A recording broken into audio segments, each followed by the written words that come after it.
Earlier this week, Amazon took another step into a greener future when it rolled out the first of its planned fleet of heavy-duty, long-haul electric trucks at the Port of Los Angeles. In this morning's Climate Watch segment, we take a look at an even larger fleet of electric vehicles the company already has rolling through your neighborhood.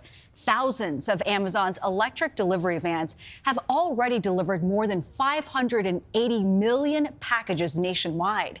Senior national and environmental correspondent Ben Tracy goes inside the company to show us how they're keeping that fleet charged up.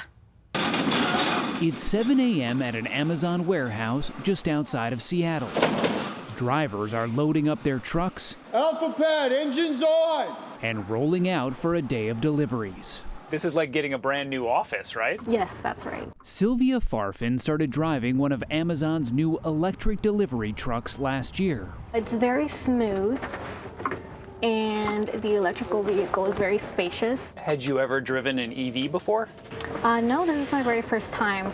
The company now operates a fleet of 13,500 electric vans, part of an effort to eliminate carbon emissions from the so-called last mile of its delivery business. So these are the vans people are going to start seeing pulling up in front of their homes. Yes, we've got these vans in over 100 locations already. John Tagawa is vice president of Amazon's North America operations. He says the company uses AI to map delivery routes so the vans never have to be charged up while on the road. Instead, they come back to Amazon's custom-built charging stations at more than 120 warehouses, where the batteries are charged overnight. We've already built over 17,000 chargers, and we're just getting started. It's now the largest private charging network in the country, and growing. Amazon plans to have 100,000 electric vans on the road by 2030. And is the eventual goal that all of your delivery vans are electric? That is correct. We have this vision of achieving all of our operations to be net zero carbon by the year 2040, and it's such an obvious place to start with the last mile. That's because right now there is no clear way to decarbonize its air freight, ocean shipping, and much of its long-haul trucking operations. In fact, Amazon's overall carbon emissions have gone up by nearly 40% in the past few years as the company rapidly expands. Electrifying its delivery fleet is one way to combat that.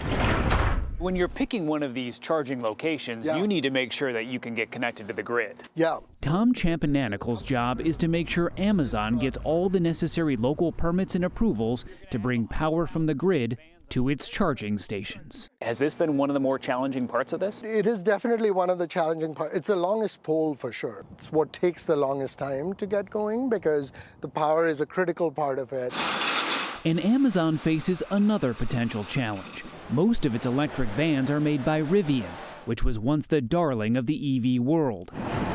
It's been a rough road lately as demand for its expensive electric trucks and SUVs has fallen, leading to a plummeting stock price and layoffs. We're delivering them as we speak. We were with Rivian CEO RJ Scaringe at its Illinois plant in 2022 as the Amazon vans first started rolling off the assembly line. Rivian is having some real challenges as a company.